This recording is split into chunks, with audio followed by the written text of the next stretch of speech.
هنا همزة لندن. وصل. لندن تقدم همزة وصل.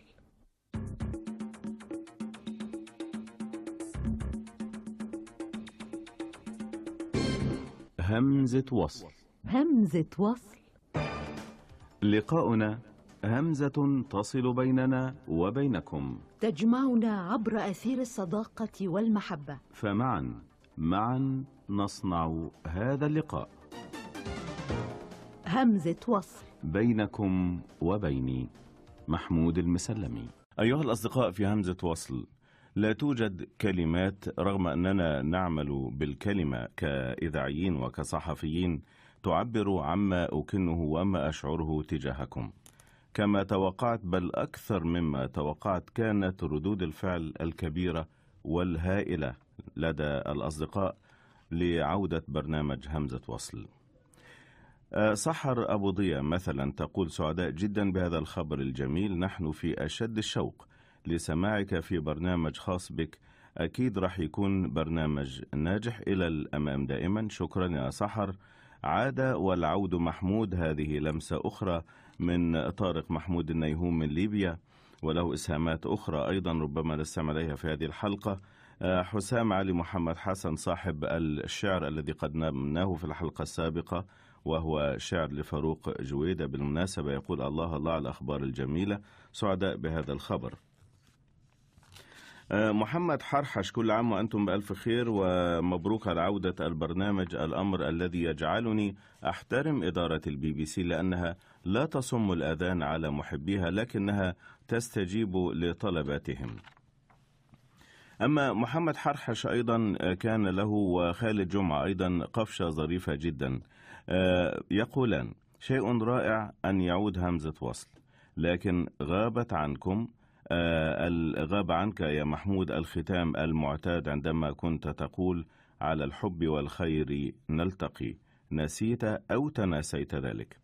شكرا لكما، بالفعل يعني هذا منتهى التواصل والجمال الذي يذكرني به الأصدقاء ما كنت أقوله من قبل.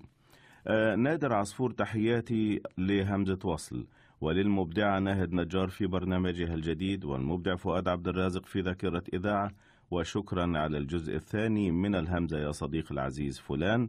أرى أن راديو BBC العربي عاد لأمجاده إلى الأمام.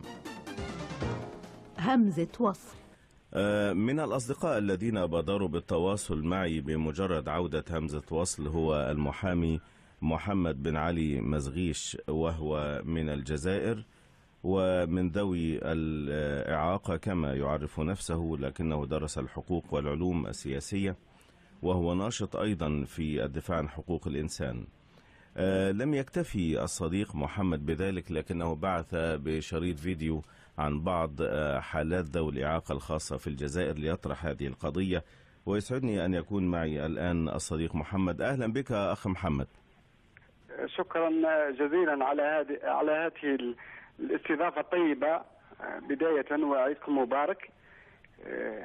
يعني بداية يعني لو نتكلم على فئة ذوي الاحتياجات الخاصة أو كما يسمونهم ذوي الإعاقة، كما سمتهم الاتفاقية الدولية للأشخاص ذوي الإعاقة المعتمدة من طرف الأمم المتحدة خلال 2006، والمصادق عليها من طرف الجزائر في 12 مايو 2009. يعني لما نشوف وضعية المعاقين يعني على الأرض يعني في الجزائر والله كارثية. نعم. طيب أخ محمد، أنت بادرت بالذهاب إلى 2 من هؤلاء وأرسلت لي شريط فيديو عبر الفيسبوك. ما هي حالة هذين الشخصين اللذين اهتممت بهما خصيصا؟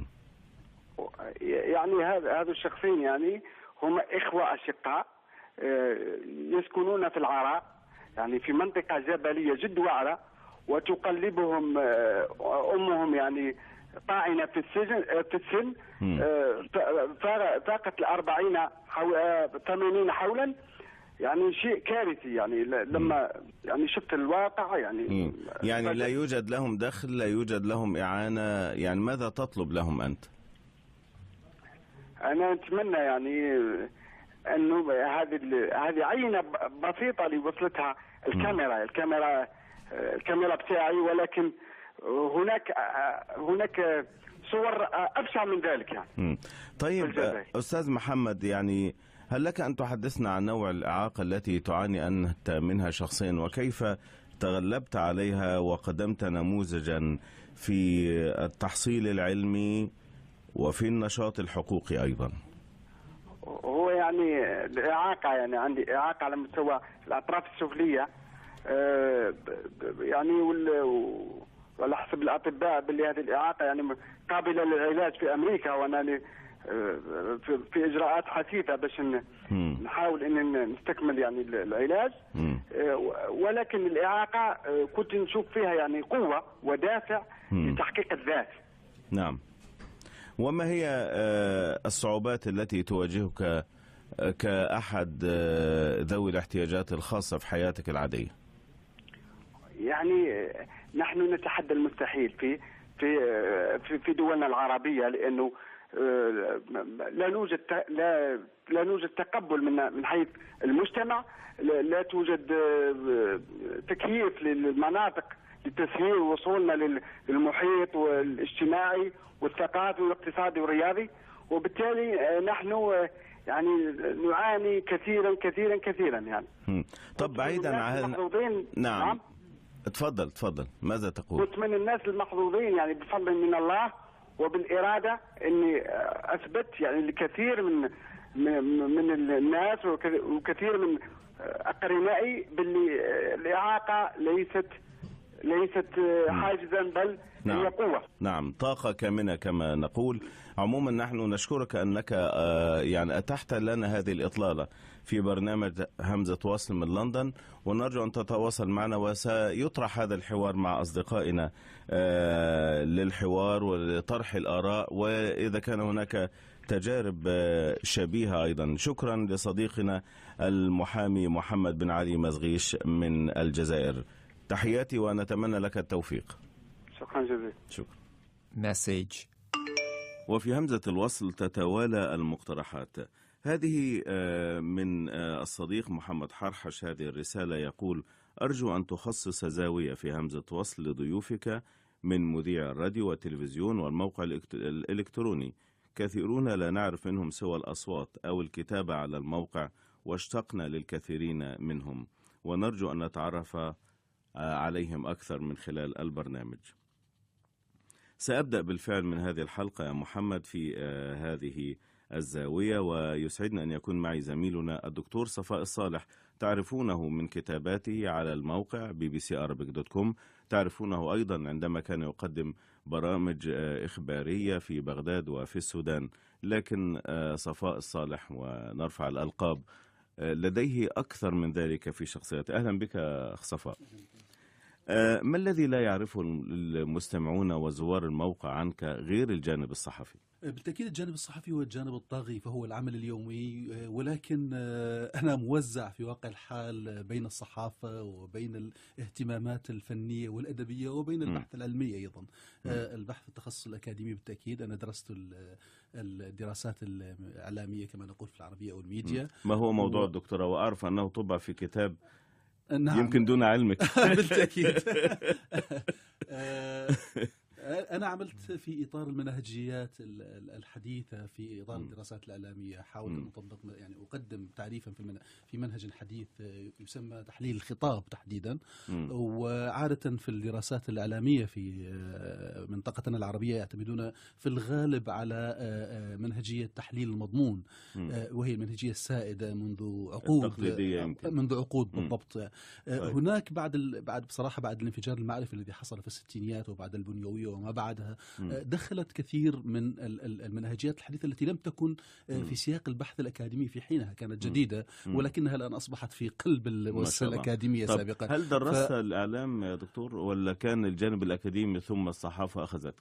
في الغالب أنا ابن الصحافة بالدرجة الأساس، وطوال عمري طوال حياتي المهنية مستمر في العمل الصحفي.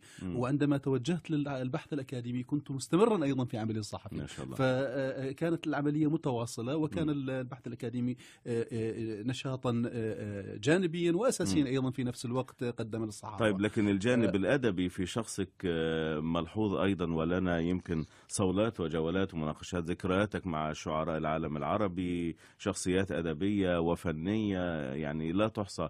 حدثنا عن هذا الجانب في شخصك. أنا عملت لزمن طويل حقيقة في الصحافة الثقافية تحديدا، وكنت رأست عدد من الأقسام الثقافية في عدد من الصحف العراقية، من هجرية القادسية العراقية بعد الحرب في العراق في تلك الفترة، وعملت أيضا في صحف ومجلات أخرى في هذا الجانب تحديدا. فكانت حقيقة ممارسة طويلة جدا في مجال المزاوجة بين الصحافة وبين الأدب تحديدا، كما رأست تحرير مجلة الأديب المعاصر الصادرة عن الاتحاد الكتاب والأدباء في العراق لفترة من الزمن، وكانت كما أشرت مساحات مزاوجة بين العمل الصحفي وبين الاهتمام بالعمل الأدبي. يعني مررت بأسماء عديدة، لك أن تذكر لنا بعض الأسماء، أو لو في ذكرى معينة. تحدثتني قبل ذلك عن يوسف شاهين وعن ولو بعض العناوين السريعة من هذه الشخصيات التي قابلتها في حياتك. والله ذكريات كثيرة يا أستاذ محمود، كان من بينها مثلا أتذكر مقابلة عملتها مع يوسف إدريس الأديب المعروف في لحظة حرجة جدا، كانت لحظة فوز نجيب محفوظ بجائزة نوبل، وكان يوسف إدريس يتوقع ذلك يعني. فالمقابلة نشرت في وقتها بحدود 8 صفحات أو أكثر، كانت مقابلة موسعة في مجلة كل العرب، وأخذت غلاف في حينها، وكان عنوانا استفزازيا، كان يقول أن نجيب محفوظ كان غاضبا، الرجل لا يستحق جائزة نوبل. حقيقة أثارت هذه المقابلة مشكلات مع يوسف إدريس في حينها، ورفع دعوى قضائية لاحقا، حاول أن يتنصل من ما قاله في لحظة الغضب، ولكن التسجيل موجود كما تقول بالضبط. نعم. طيب، نعود إلى يعني في ختام هذه الإطلالة، وكنت أتمنى أن تكون أطول. وأنت تمارس العمل الصحفي وبكل هذه الخلفيات، هل عبارة صفاء الصالح الصحفية كتابته صياغة الجملة بالتأكيد ستختلف عمن لا يتمتع بهذه الخلفية الثقافية والأدبية الكبيرة؟ كيف لنا أن نشتم ذلك في موضوع خبري بحت يكتبه صفاء الصالح يتميز عن غيره؟ بالتأكيد أنا تعلمت من الأدب حقيقة ما نسميه بجزالة الأسلوب والاهتمام بآليات الكتابة وبناء الجملة، ولكن من الصحافة تعلمت الوضوح، تعلمت الإيجاز، تعلمت الاختصار. فكان هناك توازن حقيقة. بالضبط، طرفين نقيض تماما، ولكن شعرت هناك تكامل. يعني حقيقة ما ينقصني الإفاضة التي تتم في الأدب والعناية المبالغ فيها في الأسلوب، يقابلها في نفس الوقت القدرة في الإيصال في الصحافة. فهناك توازن، وأنا حريص على هذا التوازن، وأتمنى أن أكون ناجحا يعني بين طبعا. ده تواضع منك. شكرا جزيلا زميلي العزيز صفاء الصالح، وأنا بعتذر أخذتك من على ديسك الأخبار بالفعل دون أن تدري ودون تخطيط مسبق، وهذا يمكن أضاف يعني حيوية في اللقاء، أرجو ذلك، أنا لا أحكم. شكرا جزيلا. وتعود إلى ديسك الأخبار زميلي العزيز صفاء الصالح من bbcarabic.com. موفق دائما وألف شكر. أشكرك جدا. همزة وصل، اكتبوا إلينا عبر الإيميل همزة.وصل@bbc.co.uk. كثير من الأصدقاء أيضا كانوا على قدر من اللطف يعني المجاملة، وكانوا يحيون مقدم همزة وصل لعودته من الحج، فقد سعدت بالتغطية الإذاعية هناك وبأداء فريضة الحج، وكانت ردود الفعل عديدة. حج مبرور وذنب مغفور كما يقول محمد مجاهد. وهجرنا الBBC منذ انقطاع همزة وصل وبعض البرامج المهمة. مطيع العرومي يقول رحب بك وبعودة البرنامج الرائع، وأتمنى الاستماع إليه على FM في اليمن. أبو غزالة تيسير أبو غزالة يقول هكذا أنت دائما موفق بعون الله. السيد أحمد أستاذ محمود حج مبرور، شكرا يا عزيز، وشكرا لكم جميعا. والواقع أن تجربة الحج كانت تجربة غنية. قد أتوقف معكم مع بعض التسجيلات التي أجريتها هناك، لكن على الأقل من الملاحظات التي يعني والخواطر التي في بالي عندما التقيت بعجوز سعودي عمره 100 عام، كان يحج للمرة 29 ويحج دائما سيرا على قدميه. وتحدثت إليه وكنا في جبل عرفات، وراح يحكي عن ذكرياته من أيام الملك عبد العزيز وتأسيس المملكة. وله 22 من الأبناء والأحفاد من زوجتين. سألته عن الفارق الأساسي بين حج الأمس وحج اليوم، فأشار الرجل ببساطة إلى رجليه. قال إنها أصبحت ضعيفة لا تقدر على حمله كما كانت في الماضي. ومن نفس هذا الموقف في عرفات أيضا كان هناك أصغر حاج بملابس الإحرام، ربما 3 أعوام أو 4، يحمله والده على كتفه، وقلت له مدعما: لبي يا حج يا صغير، فراح يقول لبيك اللهم لبيك، ويردد وراءه العديد هذه التلبية في مشهد مهيب في الواقع، مشاهد عديدة جدا. ورغم صعوبة العمل الصحفي وسط هذا الزخم الهائل من البشر، كان العمل ممتعا، وكانت الشعائر أيضا ممتعة. وشكرا لكم أصدقائي، وقد أعود ببعض التسجيلات التي أجريتها في هذه المناسبة، وكل عام وأنتم جميعا بخير. أما شير هذه المرة فهي هذا المسمع من صديقنا طارق النيهوم في ليبيا، الذي بالفعل يعني ربما أذهلني. لقد أعد ما سماه ظهيرة ليبية، اقتطف من ظهيرة قدمتها منذ فترة، طبعا ما يخص الشأن الليبي فقط، وعمل منه مقدمة وخبر يقرأه زميلنا صالح الصيد عن ليبيا أيضا، ثم فقرة وختام الجولة كما لو كانت مخصصة للشأن الليبي نستمع إليها. ونحيي طارق النيهوم، هذا الصديق الدؤوب المؤرخ للقسم العربي الذي يقيم محطة إعادة بث لإرسال الBBC لأصدقائه في ليبيا، ونتمنى أن نستضيفه دائما في برنامجنا إن شاء الله. Share 1 بتوقيت غرينتش. أهلا بكم إلى عالم الظهيرة من لندن BBC. قتال عنيف في ليبيا خارج مقر اللجنة العليا للأمن في طرابلس. إلى حضرتكم أولا نشرة الأخبار من لندن BBC، يقرأها محمد الصالح الصيد. اندلع قتال عنيف صباح اليوم بين الميليشيات المسلحة خارج مقر اللجنة العليا للأمن في طرابلس بليبيا، وتعرض المقر أيضا للقصف بقذائف الRPG. وقال طبيب في مستشفى محلي بالقرب من موقع الاشتباك إن المستشفى عالج ما لا يقل عن 5 جرحى منذ صباح اليوم، وقد أدى تبادل إطلاق النار إلى إلحاق الأضرار بأجزاء من مقر اللجنة. بهذا النبأ تنتهي نشرة الأخبار، قدمناها لكم من لندن BBC.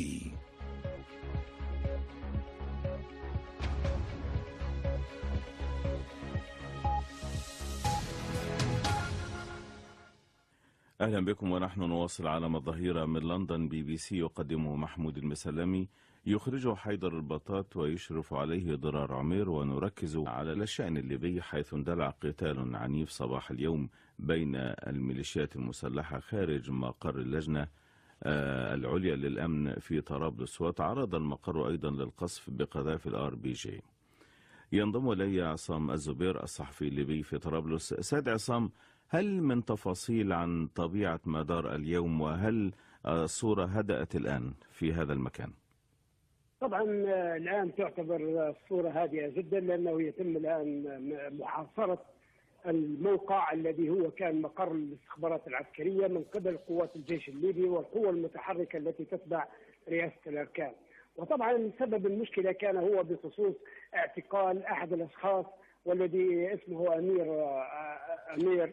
هذا الشخص اعتقل وعذب تعذيبا شديدا من قبل رئيس المجلس العسكري لشارع الزاوية محمد الولفلي، حتى أنه قتل. وجراء ذلك تقدم أهالي القتيل إلى الشرطة العسكرية بأمر القبض عليه، ولكنه لم تم القبض عليه وإطلاق سراحي. عندما تفاجأ أهالي القتيل بذلك قاموا بالتوجه إلى هذا المقر وتبادلوا الاشتباكات. نتج عن هذه الاشتباكات طبعا سقوط القتيل الذي تحت التعذيب، وجرح ما يقارب 5 أشخاص، جروحهم لم تكن كبيرة. أحدهم كان شيخ مسن مارا بالطريق، جرح من جراء شظي. شكرا جزيلا عصام الزبير الصحفي الليبي في طرابلس. في ختام الظهيرة تحية لكم من فريق العمل محمود المسلمي، حيدر البطاط وضرار عمير.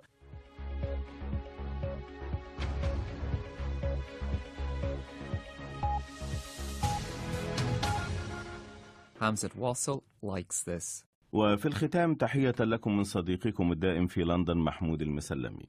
الكثير والكثير ينبغي أن نقوله وكان ينبغي أن أقوله، لكن الوقت ضاق بنا كالمعتاد، ولكن اسمحوا لي وفي الختام أن أقول التحية كما ذكرني بها الأصدقاء. نلتقي دائما على الحب والخير في همزة وصل جديدة. محمود المسلمي.